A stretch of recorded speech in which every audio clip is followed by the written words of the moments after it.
Saw the best minds of my generation destroyed by madness, starving, hysterical, naked, dragging themselves through the Negro streets at dawn looking for an angry fix.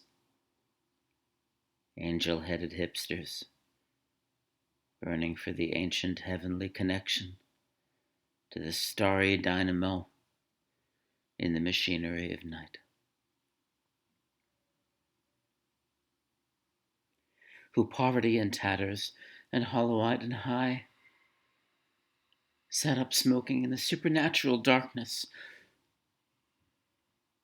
of cold water flats, floating across the tops of cities, contemplating jazz, who bared their brains to heaven under the L and saw Mohammedan angels staggering on tenement roofs illuminated, who passed through universities with radiant, cool eyes, hallucinating Arkansas and Blake-like tragedy among scholars of war,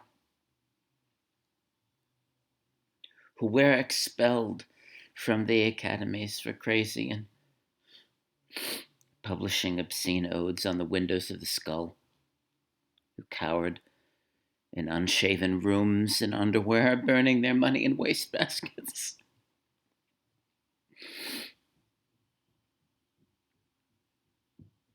And listening to a terror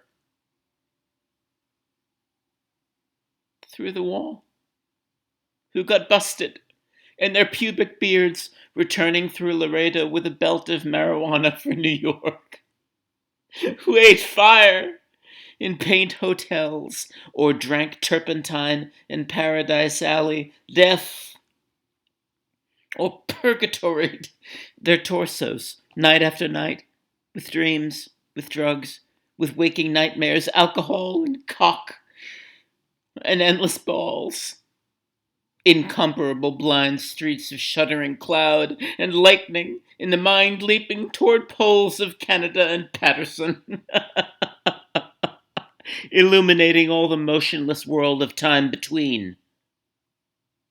Peyote solidities of halls, backyard green tree cemetery dawns, wine drunkenness over the rooftops, storefront boroughs of tea-head joyride, neon blinking traffic light, sun and moon and tree, vibrations in the roaring winter dusks of Brooklyn, ash can rantings, and kind king light of mind, who chained themselves to subways for the endless ride from Battery to Holy Bronx on Benzedrine,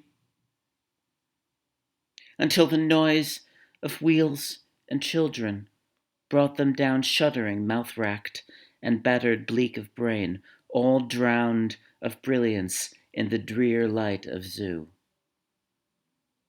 who sank all night in submarine light of Bickford's,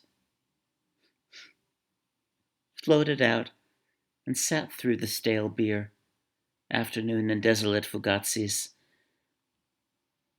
listening to the crack of doom on the hydrogen jukebox, who talked continuously.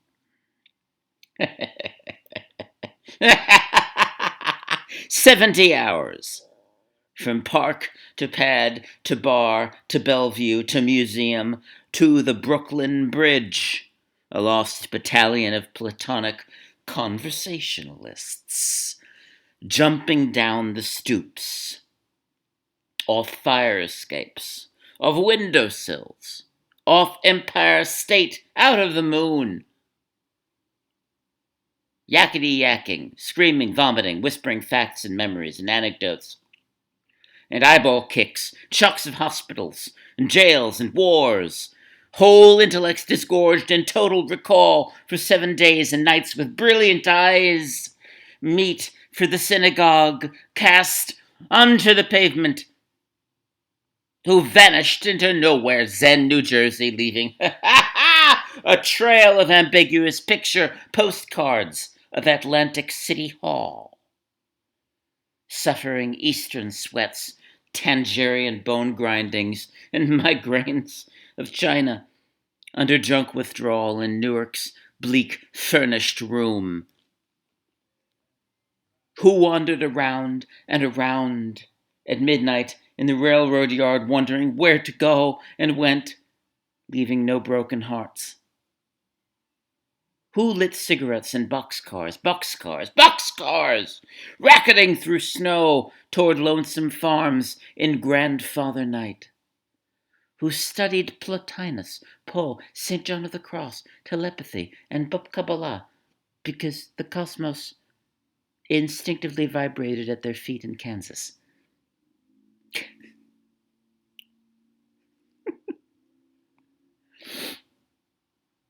Who loaned it through the streets of Idaho, seeking visionary Indian angels who were visionary Indian angels? Who thought they were only mad when Baltimore gleamed in supernatural ecstasy? Who jumped in limousines with the Chinaman of Oklahoma on the impulsive winter midnight, streetlight small town rain? Who lounged hungry and lonesome through Houston seeking jazz or sex or soup? And followed the brilliant Spaniard to converse about America and eternity, a hopeless task, and so took ship to Africa. Who disappeared into the volcanoes of Mexico, leaving behind nothing but the shadow of dungarees and the lava and the ash of poetry scattered in fireplace Chicago? Who reappeared on the West Coast, investigating the FBI in beards and shorts with big pacifist eyes, sexy in their dark skin, passing out incomprehensible leaflets? Who burned cigarette holes in their arms, protesting the narcotic tobacco haze of capitalism? Who distributed super-communist pamphlets in Union Square, weeping and undressing while the sirens of Los Alamos wailed them down and wailed down Wall, and the Staten Island ferry also wailed? Who broke down crying in white gymnasiums, naked and trembling before the machinery of other skeletons? Who bit detectives in the neck and shrieked with delight in police cars for committing no crime but their own wild cooking pederasty and intoxication? Who howled on their knees in the subway and were dragged off the roof, waving genitals and manuscripts? Who let themselves be fucked in the ass by saintly motorcyclists and screamed with joy? Who blew and were blown by those human seraphim, the sailors, caresses of Atlantic and Caribbean love? Who bawled in the morning and the evenings in rose gardens and the grass of public parks, cemeteries, scattering their semen freely to whomever come who may? Who hiccuped endlessly, trying to giggle, but wound up with a sob behind a partition in a Turkish bath when the blonde and naked angel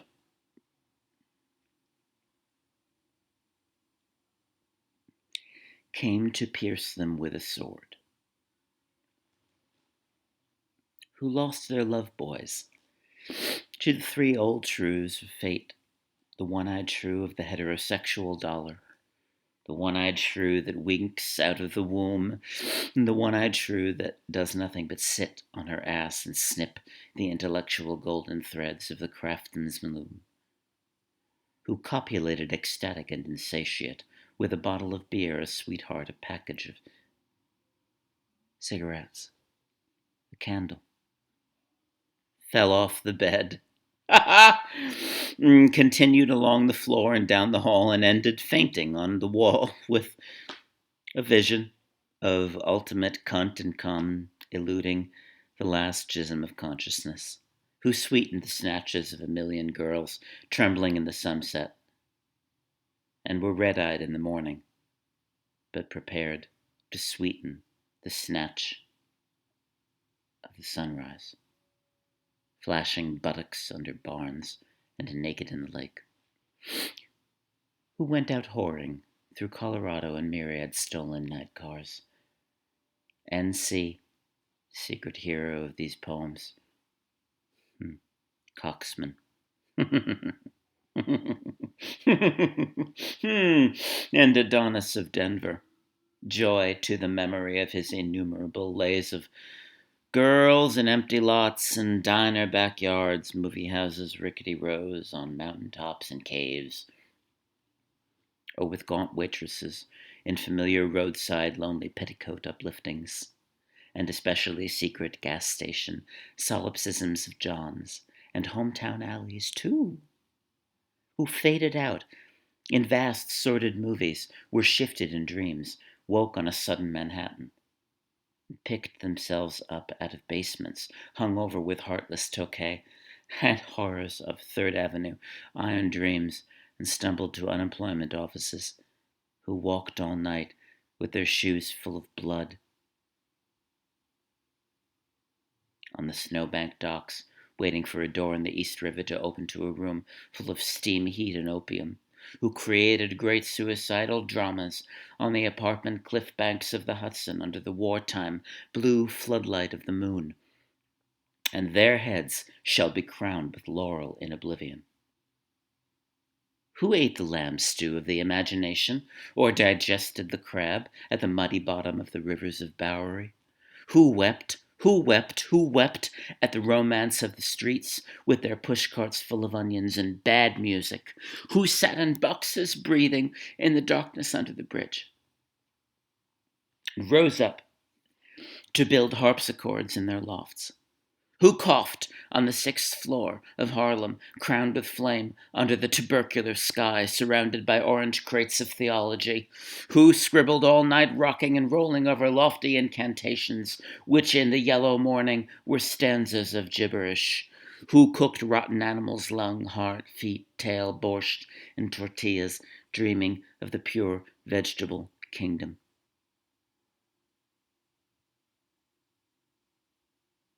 Who plunged themselves under meat trucks, looking for an egg? Who threw their watches off the roof to cast their ballot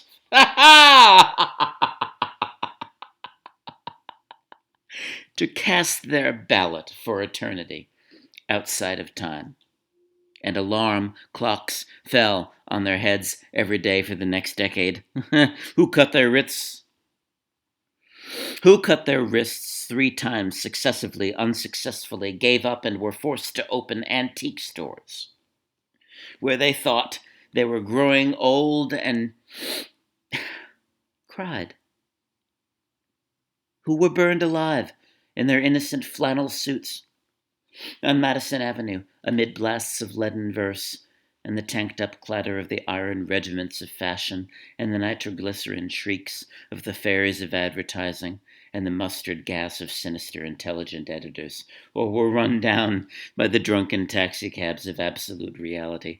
Who jumped off the Brooklyn Bridge, this actually happened, and walked away unknown and forgotten into the ghostly days of Chinatown, soup, alleyways, and fire trucks, not even one free beer? Ha ha! Who sang out of the windows in despair, fell out of the subway window, jumped in the filthy Passaic. Ha ha! The filthy Passaic leaped on Negroes.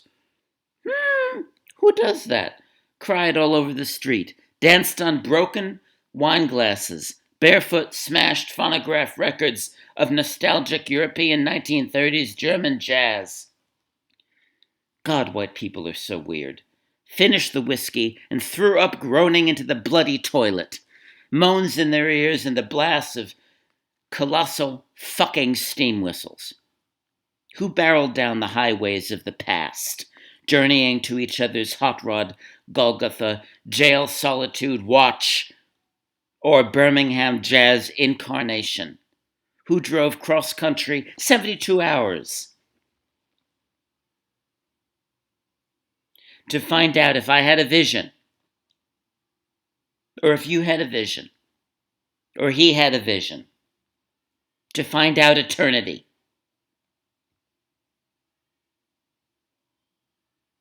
Who journeyed to Denver?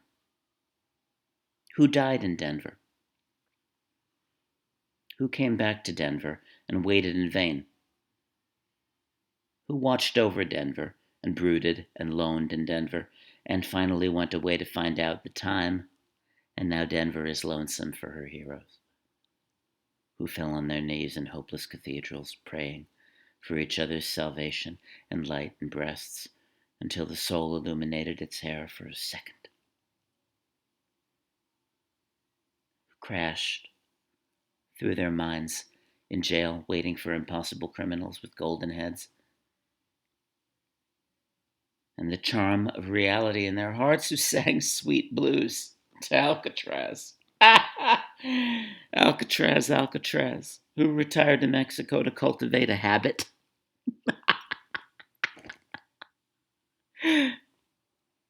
Or Rocky Mount to tender Buddha, or Tangiers to boys.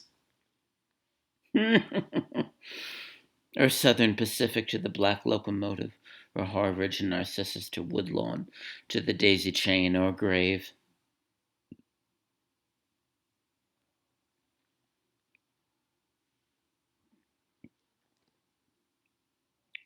Who?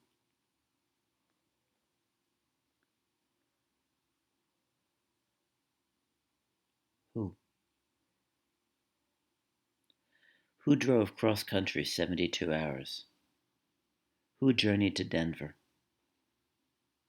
Who fell on their knees in those cathedrals?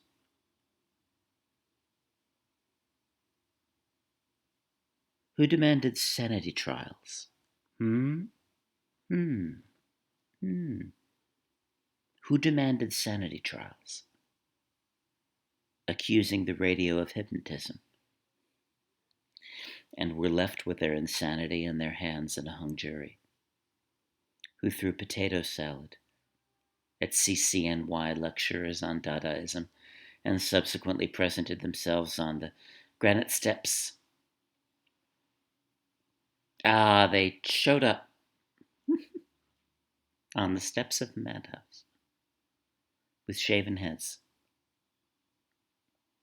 and harlequin speech of suicide, demanding instantaneous lobotomy, and who were given instead the concrete void of insulin, metrazole, electricity, hydrotherapy, psychotherapy, occupational therapy, ping pong, and motherfucking amnesia. Who in humorless protest overturned only one symbolic ping pong table, resting briefly in catatonia, returning years later truly bald except for a wig of blood, and tears and fingers to the visible madman doom of the wards of the mad towns of the East. Pilgrim states, Rocklands, and Greystone's fetid halls, bickering with the echoes of the soul, rocking and rolling in the midnight solitude bench, dome and realms of love, dream of life and nightmare, bodies turned to stone as heavy as the moon, with mother finally.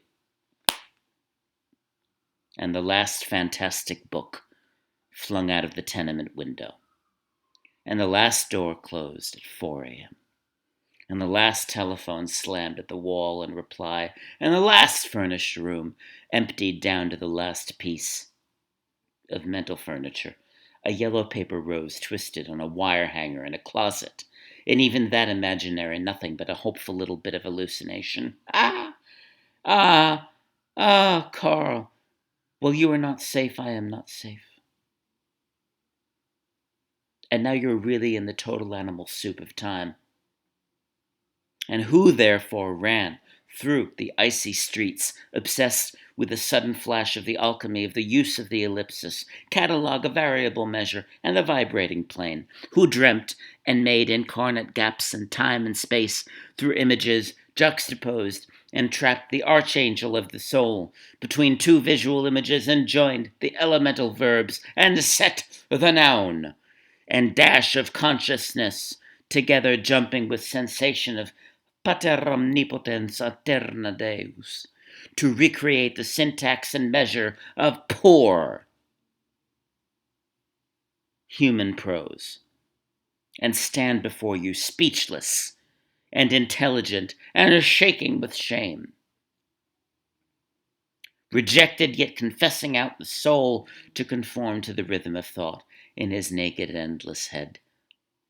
The madman Bauman angel beat in time, unknown, yet putting down here what might be left to say in time come after death, and rose reincarnate in the ghostly clothes of jazz, in the gold horn shadow of the band, and blew the suffering of America's naked mind for love into an Eli Eli Lama Lama Sabachthani saxophone cry that shivered the cities down to the last radio. With the absolute heart of the poem of life butchered out of their own bodies, good to eat 1,000 years.